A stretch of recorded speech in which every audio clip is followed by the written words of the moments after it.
This is the July 8th Economic Development and Planning Committee meeting. Members in the committee will be Council Rigo, Corriggio, Granasso, and Zambuto. We also have with us the full council, which is great. First item we want to bring up will be the Wonderland TOD project, which will be Eurovest. You know, you keep on hearing things about what's going on, that Joe had sold the property, and all of a sudden yesterday, Boston North Weekly, I find a nice article about luxury apartments planning at the beach. And I don't know where this transparency is within the city, but it's embarrassing when I have to read about something in the major media or the Revere Journal. This is not many times. It's happened many times as we were discussing. Ocean Club, and I'm getting calls from my councilors who are on the committee, and they were also quite upset because we're finding out things secondhand, not firsthand. And we also represent the 55,000 citizens in our community. So the first issue we have is Wonderland, the TOD project, and I'd like to have Joe DeGangi just come up and, Joe, just tell us what's really happening with that project as of today. Thank you. Mr. Chairman? Council Corriggio. Thank you. I just like to mention how this came about. It was a motion by me that I put in. Okay, Council Corriggio made the motion for everyone be aware of. Council Corriggio made the motion. Thank you. Good afternoon, Council. What would you like to know? I'm happy to provide you with any. Basically, I understand through the grapevine that you sold the property and you're going to build 194 units on that said property. That's correct. All right, so well, what we did is we sold. We collectively in the council had no idea until we actually spoke to you. Okay. Or to other people, but we have not officially been apprised that you sold a piece of your property. Okay. So just bring us up to date as far as what your ownership in it, etc. Eurovest Development owns the rights to a master developing agreement which enables Eurovest to acquire approximately 6 acres of land from the city. And then it leases 3 acres of land from the MBTA. Well, actually, the city leases from the MBTA, and we sublease from the MBTA. So in total, we have 9 acres. And we created a master development plan that was approved back in 2009 that enabled us to build 902 residential units, as well as a hotel, an office building, and retail space. We were also obligated to assist the city and the state in constructing a garage and a plaza deck and a footbridge. That was the first phase. City was able to obtain the funds to build the first phase, which was the garage and the plaza deck and the footbridge. That's complete. Both are in operation. So the next phase is to start the private development.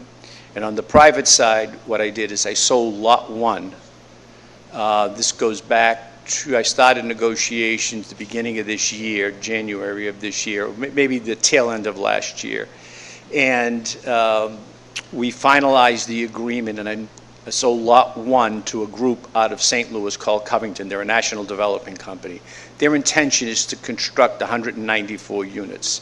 70% 1-bedrooms, 30% 2-bedrooms, provide 258 parking spaces under the building.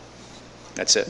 The commencement of construction will be somewhere around September 1st with the foundation. They're still working on drawings, so they need to complete their architectural drawings and their construction drawings so the job can go out to bid. They're what they call a vertically integrated company, which basically means they perform their own construction. So they have in-house construction, and they act as the GC, the general contractor. That's about it. What I'd like to do is, because of the short notice of this, is invite Coventry to the next economic development meeting. They're in Chicago, if I'm not mistaken? No, that's a mistake. They're a St. Louis-based company. Okay, we'd like to have them come before the economic... Well, I believe they're going to be in town the week of the 22nd of July. That's not carved in stone as of yet, but I believe that's what we're talking about. So if you can arrange to have a meeting. Well, we have a meeting this 22nd. Okay, so if we can have a meeting at 4 o'clock with them being present here, well, prior to our next regularly scheduled meeting. I think that will help out. What I'll do is I'll reach out, get their schedule, and then I'll either email it to whomever you wish me to email it to. You know, do a lot of things the city council requested without, you know, as far as union labor, you know, a lot of other things along the way. Now, we do not know if that was transferred in title from you to the new owners of the property.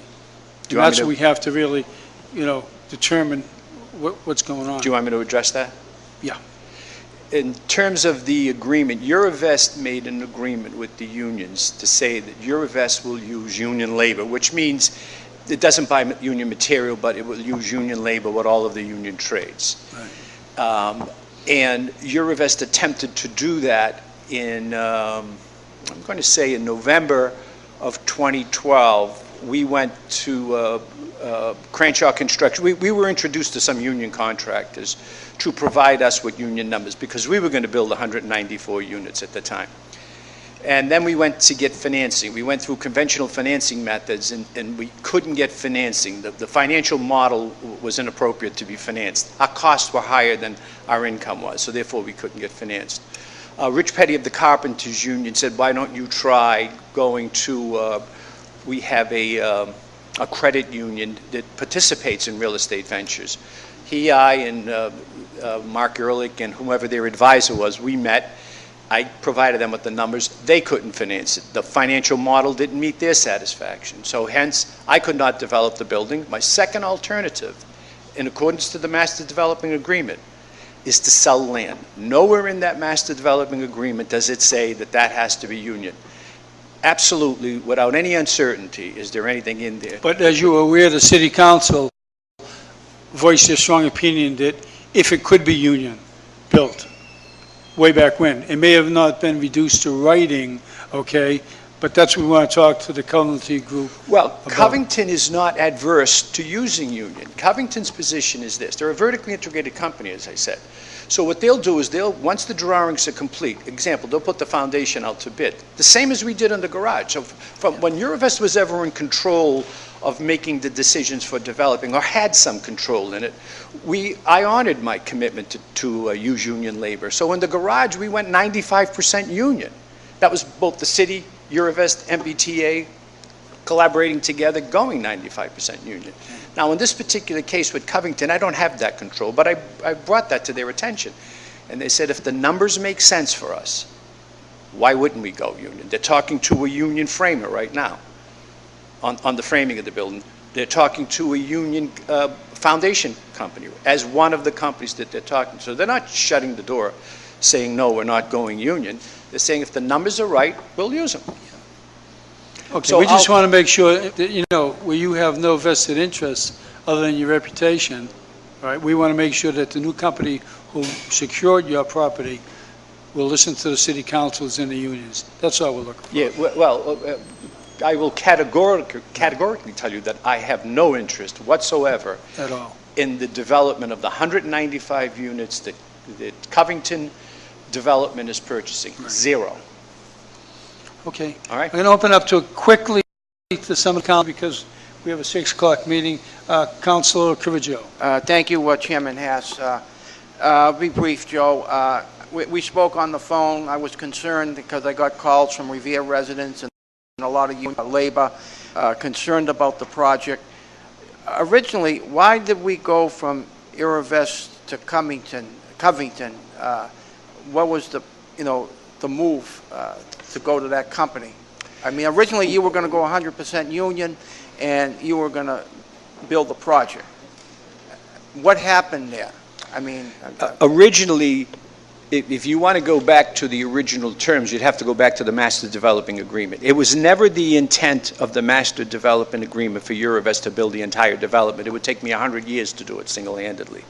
So it was always thought of as a joint venture where Eurovest would build and then it would go out and bring in other developers and they would build along with Eurovest. And that way, in a minimum period of time, you'd get maximum results. And so from the city's standpoint, you're getting all your tax dollars, you're getting all your I&I fee, you're getting your building permit fee, which runs in the millions of dollars in a condensed period of time. So as I stated previously, initially, building HI, which is Lot 1, 194 units, it was our intention to build that. There's not a question about that. But just as I stated a moment ago, we went out, we interviewed and got a price from 3 companies, but Crenshaw was the one that bid it 100% union. We had Suffolk bid at 100% union. We had Callahan bid at 100% union. All 3 companies came back with prices. We did value engineering on it. We went to finance it. In development, we have what they call a financing model. And the model has to reach a benchmark, and it has to have a certain return in order for lenders to finance it. So we took that model that we had with the union numbers and the income, and we brought it to conventional lenders, institutional lenders that I deal with. They all rejected the model. We then went one step further. Rich Petty said, why don't you come to the Carpenters Credit Union? We finance deals and we JV deals. So I said, okay, let's go. They rejected the model. So now what was I going to do? Let it stay there and do nothing? So that's not what the business of Eurovest is not to take land and permit it. We never did that in our lives. If we permitted something, we built it. So the only alternative left was to sell the land to someone. Now, in the future, can we build? Sure, if the income goes up, if a condo market comes back and that market supports union labor, or the unions come down to a number that is palatable to them, which some of them are right now, then I can do it. But at this stage of the game, for this particular building that we're building, Building HI, Lot 1, it is sold to a company that is vertically integrated, does their own construction, and has not slammed the door on using union labor. Has absolutely not said that. So it's the best I can give you. Thank you, Councilor. Councilor Owens. Thank you, Mr. Chairman. Joe, I remember very clearly when you came before the council, and you said at that time that whatever was built down there, as far as you were concerned, would be union.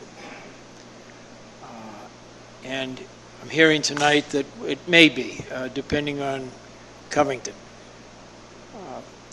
You know, we're in a blue-collar city here. We've got a lot of people that are out of work in this city. Many of them, not only in carpenters, but also the different trades, the iron workers, the laborers, etc., electrical workers. And I would hope that you would do everything you could to fulfill that agreement, because we took you at your word, okay? Every member of this city council. And on future projects down there, there's only 190 apartments going in there. On future projects, whether they be hotel, commercial, retail, whatever it may be, I would hope that you would take from this meeting tonight a clear indication of what this city council is looking for and what the citizens of the city of Revere are looking for. Again, we're a blue-collar community. We've got many people out of work. I don't have any problem with the project per se. I've talked to Frank Stringy, I've talked to John Festa. It's going to be a nice-looking project, and that's fine. But again, we're getting back to the main theme here, and that's jobs for the people that live in this city. As you more or less promised a couple of years ago when you came before this council. And I'm willing to support any proposal down there that is standard quality work and provides jobs for the residents of this city, union jobs. Because we all know if you're building a building down there and it requires steel and concrete, you don't want a bunch of people coming down here from New Hampshire hanging iron. You want Local 7 down here putting up the steel. Thank you, Mr. Chairman. Thank you, Councilor Penta. Thank you, Mr. Chairman. I wasn't on the council when this was voted, but I clearly remember watching every council meeting and watching this closely. And the perception was out there that this was a 100% union job. And the perception was there's a local developer that put a bid in, and it was in the local papers that one of the reasons that this council voted to give it to Eurovest was because they committed to using union. And I think that swayed a lot of council's votes and who to give it to, because it was a close between who to give it to, you and one of the local developers. But I don't know if we're here, that's water over the dam. The question, I mean, there was a question saying we don't know what's going to be developed there. There was a question saying that the council is in the dark about knowing what's there. everybody should have known for the last 3 years it was going to be built there. 790 units you have the right to build, is that correct? 902, which I would have definitely never voted for that as I was on the council, but that's water over the dam. Hopefully it's less than that, because if you build a hotel more than 100 rooms, it'll take up some of the apartments, hopefully. But this council, the past council gave you the right to build 902 units, and you have the right to build that. So, I mean, I don't know, hopefully you don't build 902 units, you build more commercial and everything else. But the only other thing that I'm surprised, and I didn't look at the documentation, that there wasn't stuff put in writing. Evidently, we have to put stuff in writing from now on in the city. There was a piece of property when I was on the council several years back, 10, 15 years ago, that I have pictures with a shovel and a hard hat, putting in the ground, throwing the dirt over our back, right on the beach, and it's still sitting there vacant. People from New York own it. But that's how far we went, was we had tents down there, celebrations down there, shovel in the ground, over our back, thought it was going to be built the next week. Go down there today, it's still vacant. And that might have been at least a minimum of 13 or 14 years ago, maybe longer. So, I mean, things happen, times change, banks change, lending changes, a lot of stuff changes. But I mean, I think now at this step, we're looking, and I'm sure, you have connections in Revere. I'm sure you're trying to do the best you can to put what's down there. 190 units is going to go there regardless out of 902. So I don't see that being out of line or anything else. But I mean, hopefully you did put a strong thing into the people taking us over, because it probably should have been in writing. And unfortunately, like I said, I wasn't on the council then. But it's not in writing. But hopefully you gave a message to whoever's taking it over that the city is looking to put Revere people to work with Union, Revere and Union. Councilor Powell's right. You got people from New Hampshire and everywhere else. And people say union labor, it's more money. In the long run, it's less money. You can get a union carpenter doing 8 hours, which someone will take 3 days. So unless you're paying them, 3 times more. So union labor, per se, you're definitely getting the quality of work. You don't know what you're getting without union labor. And that's why I support union labor. And this city is definitely blue-collar union people. But, I mean, hopefully that they do use union. And I know that they use everybody except for the electricians on the garage. So, Council, just to interject for a moment, because the question is Eurovest integrity and whether it lived up to its responsibility. The first piece, which was $75 million, went union when it didn't have to, because it was under the Davis-Bacon Act, where you cannot prejudice the construction. You have to have both open shop and union shop. And we were able to convince Suffolk to go 95% union on a $75 million project. I would have never signed an MDA that said that this entire development had to go 100% union if Eurovest didn't develop any portion of it. I signed an MDA agreement and made a pledge to the unions that whatever I built, I would go 100% union. And I'm sticking by that. And I'm not saying that Covington is telling you that they're not going to go union. Covington is not saying that. They're saying, it's our financial model. Give us the numbers. Mr. Gaines, all due respect. Excuse me? With all due respect, whatever you just made a statement, whatever you build, you're going 100% union. That's correct. I consider you building this 190 units, even though you flipped it. You did everything possible to get this thing built. So I still consider you building this, even though you flipped it. And people said that basically, I don't know, one council said to me, like I said, I don't know the agreement, that the land couldn't be flipped. You had to be involved with it, take a partner and whatever. I don't know. Maybe I should read the fine print of this thing. But all I'm saying is, it probably should have been something where you sold it. I don't know if you would have got less money if you made them use union. But you could have did that when you passed on this property. But you're taking the premise that they're not going union right now, and that's and that, to me, it's being unfair. Let's see what the unions can do in terms of sharpening numbers up. I agree. Hope they do. But Councilor Powers said we shouldn't be in that predicament. Maybe. Oh. I mean, everybody in this council that voted for it, I'm sure if you ask them now, I don't want to answer for them, but they thought 100% was going union when they took that vote. That's just my opinion. Well, and I've talked to some of them. That's why we want to have the principal come up on hopefully the 21st to answer these questions. So what I will do is I will get their schedule, right, and I know they're coming into Boston, and and I'm hoping it's the week of July 22nd. What day that is on the week of July 22nd, I don't know yet. We can meet at an off night. That's right. And so if they You are know. willing to do that, I'll have them here, and you'll hear Right. from them that they're not Okay, shutting Rich, the doors. I got two more. You want No problem, thank you. Mr. Councilor Rego. Thank you, Mr. Chairman, and thank you, Mr. DeGangi, for coming tonight. You're welcome. Councilor Penta touched on it a little bit, and I guess my question is not necessarily about the 194 units now, but what is the outlook for the rest of the project? And are we looking at 900 units? Yes. Yeah, and so that's for sure. So there's not going So to be we any. have the right, that's what we have the right to build, and that's what our master That's what the development model, plan. the financial model That's right, says. the So- financial model shows And that. my guess is that we're going to stay probably close to that 30% of being multi-bedroom, hopefully. 30% of, twos, 70% ones. It depends on it's all market trend driven. Yep, You're looking yep. at a 10-year development period here. So over the next 10 years, whatever happens, I don't know that condominium living will mandate the same unit mix. Yeah. It may say 50-50, 60, I don't know. Yeah. So I just want to put in everyone's head that that's 270 multi-units that we're looking at potentially. So that's another school, number one, potentially. At least one. Okay. And I guess my question, this is maybe a more broad question, but we've had a development come online or potential development online in Broadway for 55-plus community. And I wonder if there's any appetite for that stipulation to be part of any development that's further. Our issue is that, and I think everyone agrees that we're looking at multi-units as kids in the school system. And we've had a significant increase in enrollment in our school system. And I think we'd like to try and level that off in any way that we can.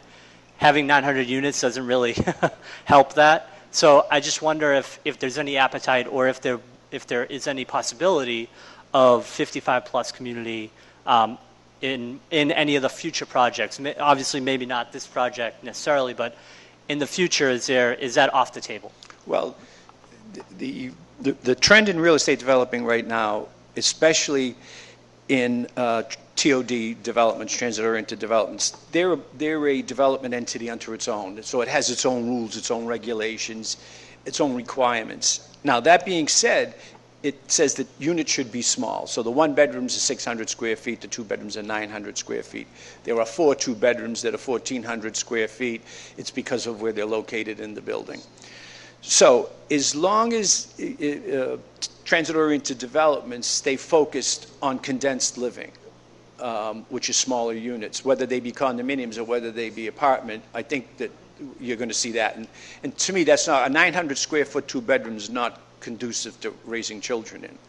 So, but in terms of affordable or older communities, senior citizen communities, we're not adverse to anything. It's just got to reach the financial model. So you have a good idea what costs are going to be. Can the income overcome the cost, whether it's on a sale or whether it's on a rental? That's it. It's all math with us. Thank you, Joe. Thank you, Mr. Chairman, Thank for you, the time. Councilor. Councilor Zambudo, then Councilor Granasso, and then Councilor again, Corriggio. Thank you, Mr. Chairman. Joe, I'm one of the councilors that advocated for your development. I saw it as the best plan for the future of Revere. And you did make some promises that you would go 100% union on what you built. Now, there's semantics here as to what you flipped a piece of this, which is perfectly understandable. One of the things that was glaring was that the Carpenters Union was going to finance the hotel. For me? Yeah. No, the Carpenters Union and I looked at financing Lot 1, Building HI, 194 units, the same building that Covington is building. I'm going back to the original master plan when there was talk of a hotel. I could have swore that there was talk that the carpenters from New York were going to finance. Oh, the Needleworkers Union. Okay. The Needleworkers Apologize. I thought it was the That's Carpenters right. Union. That's right. Which incidentally, that was one of the other lenders we Okay. went to, was the So Needle that Workers was, Union. I'm not foggy in my memory. No. There was a union, I am, that was going to fund the hotel. yes. Okay. So I'm just trying to go back to my memory because I'm one of the ones that pushed some of my colleagues to sign on to you. Yes. And some of my colleagues at this point are trying to say that maybe that was a mistake. I still don't feel it's a mistake. I want to ask you at this point, are you still committed to using 100% union in what you build? Without any uncertainty. Okay.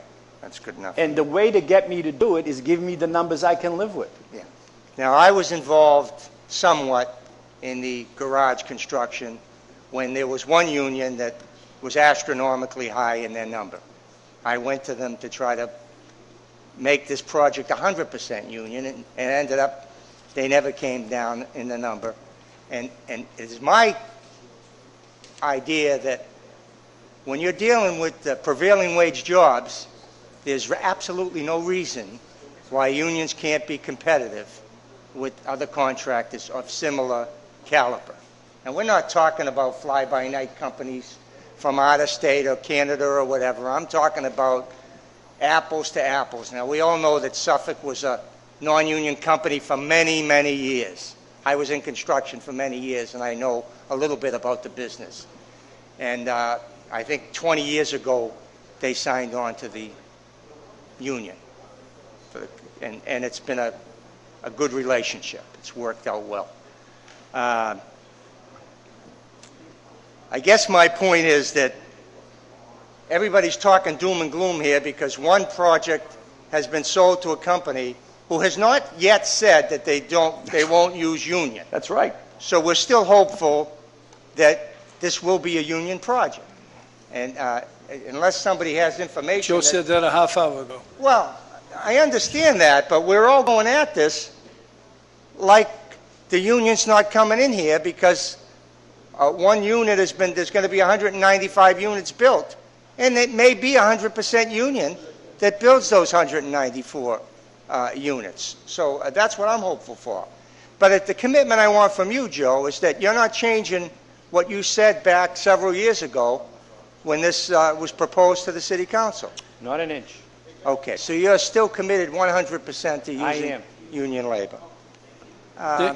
Thank you, Councilor, for your Thank you, opinions. Mr. Chairman. One reason we're running late this evening, the meeting was supposed to start at 6, is because of the importance of this issue, okay? And I'm sure there's citizens out there who may be viewing it, want to find out what's going on. At this time, Councilor Granasso. Thank you, Mr. Chairman. Over 40 years ago, there was a concern called Alba Corporation that, within the wisdom of the city at that time, and its mayor, its current mayor, and the people within the city government, the focus was on what was referred to in those days as Parcel H down at Revere Beach. Now, in today's terms, Parcel H is what we're talking about. And the catalyst of what was going to take place there was that under the guideship of Revere Partnership and Revere members that were working diligently to get something going down the beachfront, was to put some sort of housing there.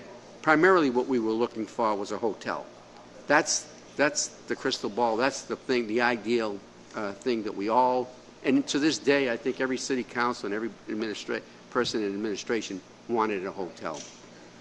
So because of financial constraints on personal differences and what took place in the development, we now have this proposal before us. No, Counselor, let me correct you on that. Parcel H remains Parcel H and is designated specifically for a hotel, an office building, and it Right. remains that And way. that's what I'm leading to. And the point that this development is ongoing, it's a $500 million project when it's completed, hopefully within a reasonable amount of time. Most of us probably won't still be in position to make a judgment on that, including possibly yourself if you might be off in Hawaii someplace. But what we've got to be concerned with in today's market is, as much as we love children and we care for children, we know that it's a financial impact on the community. The taxpayer can only absorb so much in terms of educating our children. in this particular case, 58 units will have 2 bedrooms. There's a very likelihood that in those 2 bedrooms there could be 1 or 2 children. So based on the numbers, say there's just 1, that's 58 additional children. The closest school to that district would be the Paul Revere School, which is already over capacity at this point. And it was newly built a year or 2 ago. So why these questions are being drawn out and why all these inferences are drawn upon the original agreement is when we made that original agreement, it was kind of like a broad agreement as to what was going to develop and what the concept would be and what would be in place all over there. And you were going to guide that ship for us because you were selected over 2 other notable enterprises that want to do the same type of thing. What I suggest is that we be kept abreast without having to read it in the newspaper. And to me, that's an affront to me. When my neighbor or one of my constituents asks something of me, and the question and the way I respond to them is, I don't know. That's about the worst possible answer you can give a constituent. And I feel, frankly, that we weren't made more knowledgeable on this particular proposal, why it wasn't brought to our attention earlier, why we weren't part of this, because when it all comes down to it, we have to vote on certain conditions of it. Why aren't we privy to this information so we can formulate an educational process that we think have more insight as to what's taking place there? Now, in the 11th hour, again, we always deal in the 11th hour here, and I think that's getting to be a major concern. What I think what the chairman was alluding to is we read something in one of the local newspapers, and he told us about this. We heard vibes out there, what was taking place. Well, I couldn't tell anybody any specifics of the things because I didn't know. I don't really know. And so I read those details, and it kind of took me back because I thought we enjoyed a greater relationship with you. We don't know Covington. They're the unknown in this particular case. What I would suggest is they should be here tomorrow. Never mind their schedule. Their schedule is they're going to build 194 units in our city. What do I care about their schedule? They got to come here and talk to us and let us know what they're doing. Instead of, we getting these proposals, ripshod, you get them once in a while, you get this, you get that, or you read it in the local newspaper. I think that's what we're talking about, Joe, and I think that's why some of us get little chips on our shoulder, because rightfully so. I mean, we're doing a job here. But we have to know what's going on. And Covington shouldn't be a mystery. If they're going to come in and build 194 units here, we got to know. Are they going to use union people? What's your idea? What kind of structure are you going to put there? So, and that limits all this unnecessary dialogue. Once we get the facts, then we know. We can all sit here and say, cast judgment on what we know. The unknown is the worst thing we deal with here, and I find that all too often that happens. So I asked the chair for this latitude to say this to you because I want the message out there. We've got to be informed here. We've got to know what's going on. That's a vital piece of our property here. I don't want to see a carnival down there next year. I want to see development down there. I don't want to see the state coming in and dumping the debris that the DCR dumps off of the Revere Beach and puts all the seaweed there right adjacent to people's property. That's an insult to us. That's a really insult to us. And I find that offensive. And I think that we should be given more respect for what we do here because we're trying to do something good for our community. Good things are happening with people like yourself. Good things are really happening here. But we got to be more informed. We have to be given that information to allow us to go out and spread the gospel, tell people what we're talking, know what's going on in our community.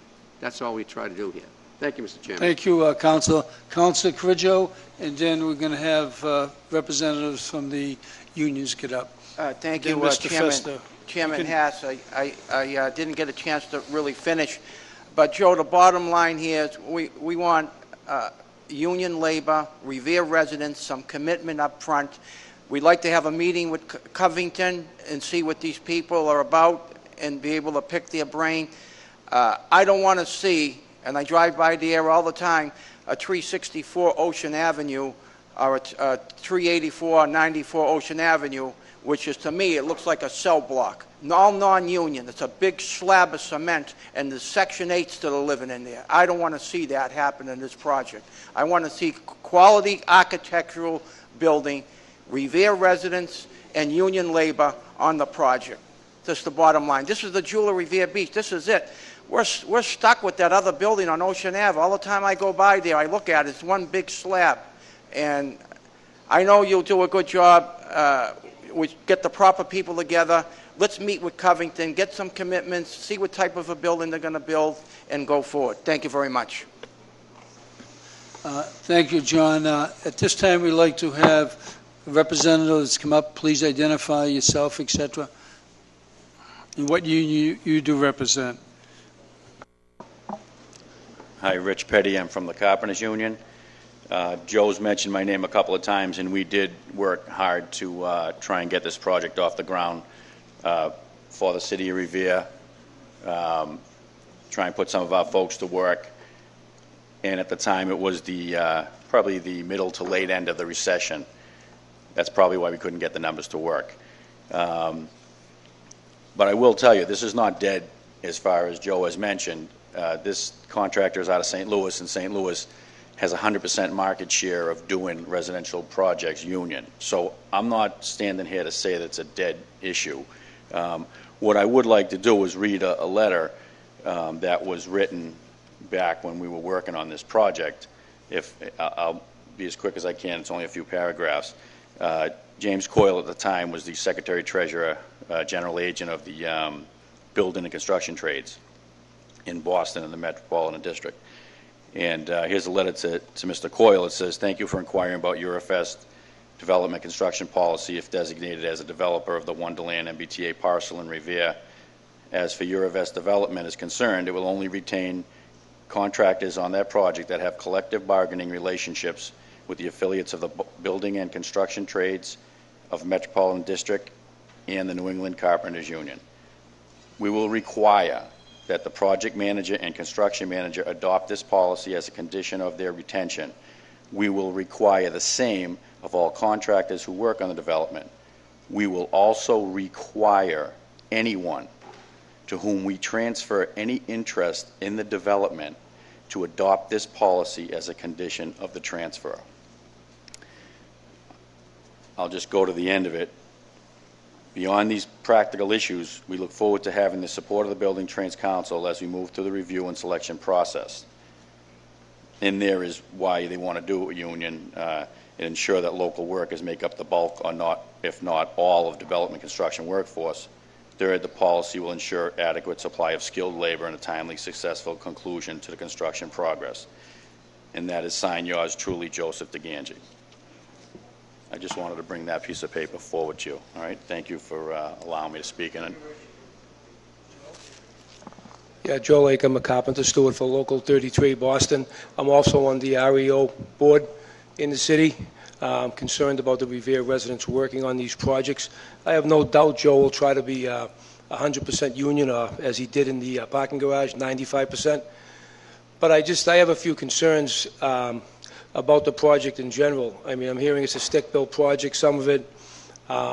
There's different rates for these projects.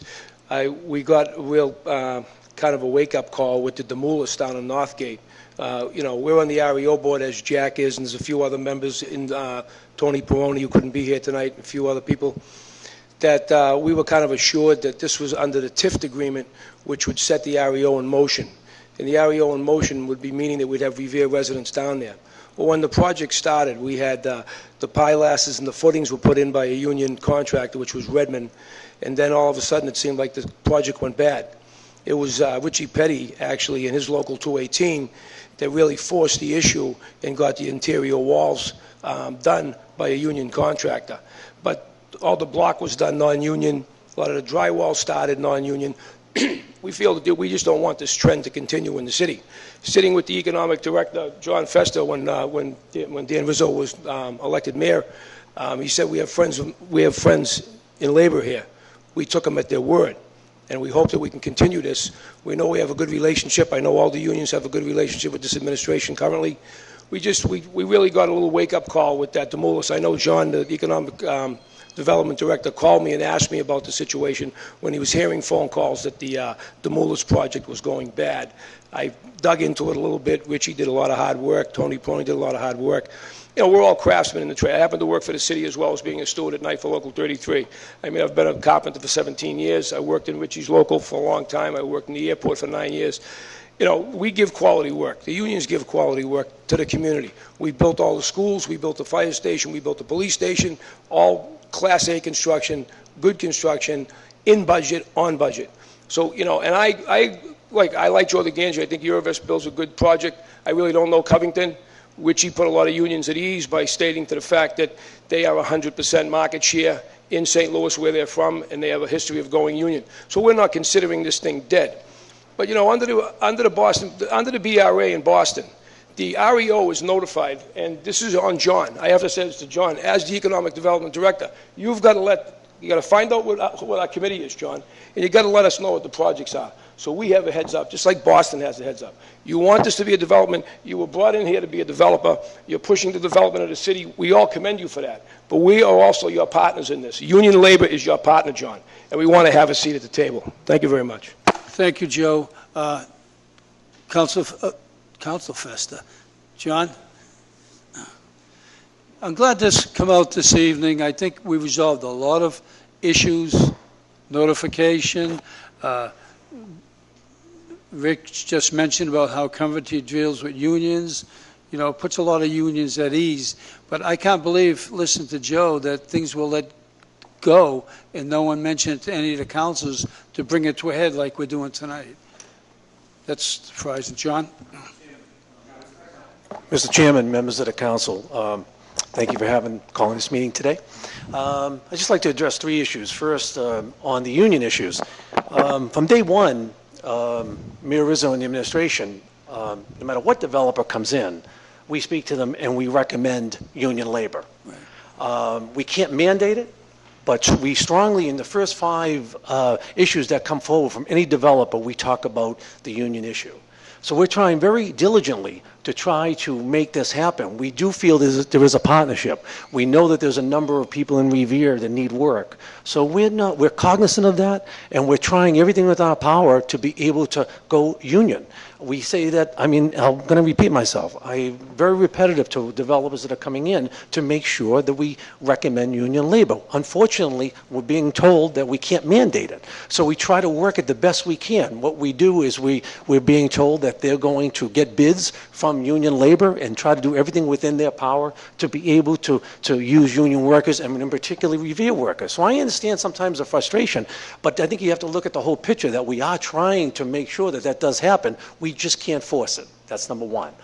Number two is, I think Councilor Rigo brought up something in terms of, you know, the number of apartment units. And what we're trying to do with developers when they come in is we're looking more at the commercial component. We're trying to do everything we can to diminish the number of units that are down there, and they do have an agreement for that amount of units, but we're trying very hard to make sure that we bring in the commercial component.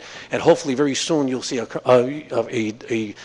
proposal that will bring in a nice hotel on the Parcel 8 site. So we're working very vigorously because we do understand the ramifications in terms of you know, schools and things of that nature, and we're very much aware of that, and we're going to continuously try to work. The Mayor Rizzo from day one said, let's be aggressive and try to bring commercial development in, and it takes time.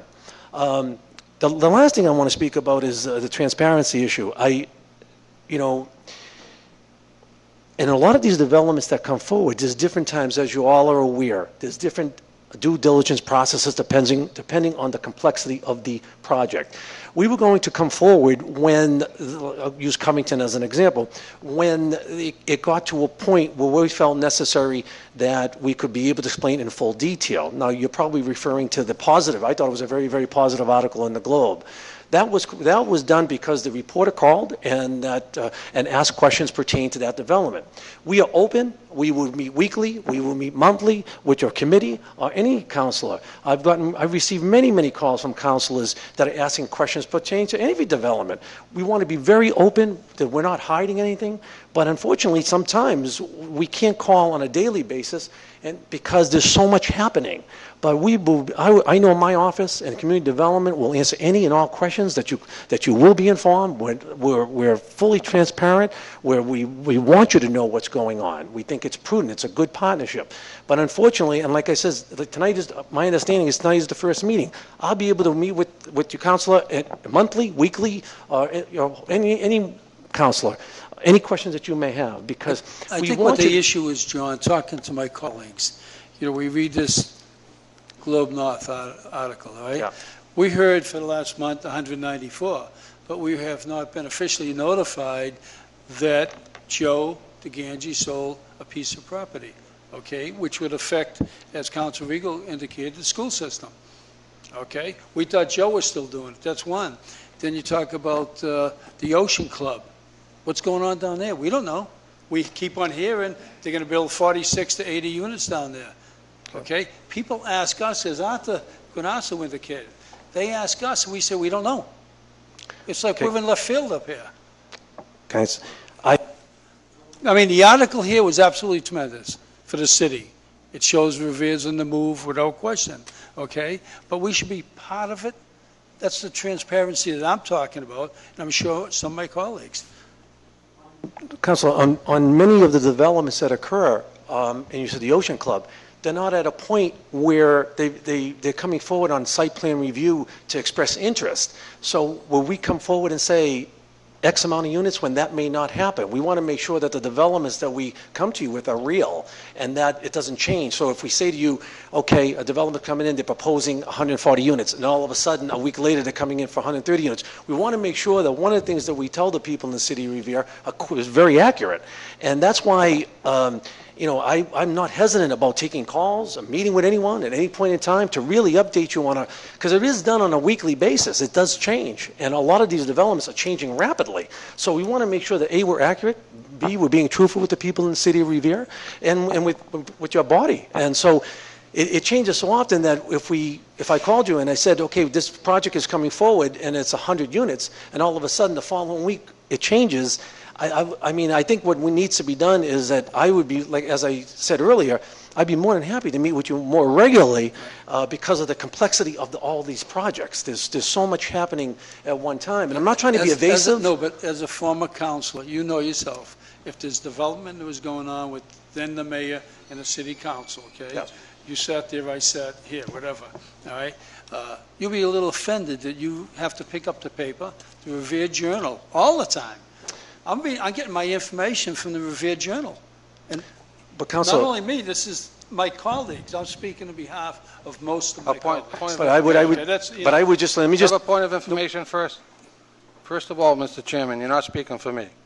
I come to City Hall on 3 or 4 days a week. I happen to go up to John Fess's office, Frank Stringy's office. I ask the information. I call. There's never once that John Fess has not called me back. No one's saying that. Well, the thing is, wait, you're twisting this. You have to have a little initiative yourself to know what's going on in the city. For you to say that you're reading a newspaper, know what's going, you're finding out from a newspaper, shame on you. Hey, if that's Shame what on it you is, if you don't I know. believe we keep on talking transparency Well, up here. transparency I don't see is it. it's two-way street. You got to pick the phone up. I understand know, that. like I said, every time I've called Mr. Fester, I get a phone back. If not that day, he'll text me, so I'm in a meeting. I'll call you in 3 hours. But when I'm saying I'm up City Hall, I'll take the time to go upstairs. I know the mayor. Every time I've called him, he never held information. Yeah. I mean, anything you've asked anybody. But I'm just saying, don't speak for me, because people asking me what's going on, they tend to know what's Richard, going I'm not on. speaking Thank for you. you, believe me. John? I just want to respond. Many times what's happening with the developments is that a lot of the ward councils I speak to, because it's in their Absolutely. ward, they want to know what's happening. So what happens is I take the phone calls and or they come up. I know I spoke with Council Powers on numerous occasions on various things, and a lot of all your councils. But basically, it's a situation where we are transparent. We're not trying to hide any information. I mean, it would be foolish on our part to do that, and we're not trying to do that. Mayor Rizzo's approach is to be very aggressive, so there's a lot going on, and we're going to see the reality of that very, very soon. Sometimes things take a little bit longer, and we're in a very good situation right now. But in terms of information, in terms of productivity, we are transparent on everything that we will do. I just need, I either, a phone call, I'll respond, I'll meet, whenever. I will never deny any access to any type of information whatsoever. I just need to, I'm one person dealing with a lot of different things, which are a lot of exciting opportunities that we have in the city for the first time in many years, and we're excited about that. But again, I don't want to keep saying the same things. I'd be more than happy to meet with this body on a weekly, monthly basis and provide you any and all information that you'd want. But, all I need to do is, if it can go both ways, and just pick up the phone, call me. I'll be more than happy to give it to you in that fashion, or in this type of fashion, or in a narrative fashion. I'd be more than happy to do that. Okay. Okay? Thank you, John. Thank you. We also had the mayor, Dan Rizzo, in attendance for the last 45 minutes, Dan, listened to everything. So I believe the meeting today was productive. I think we learned an awful lot about what's going on. And as John indicated, if we have questions, give him a call or drop by, bottom line. Thank you all for coming in. Mr. Ganji, thank you. Gentlemen from the unions, thank you.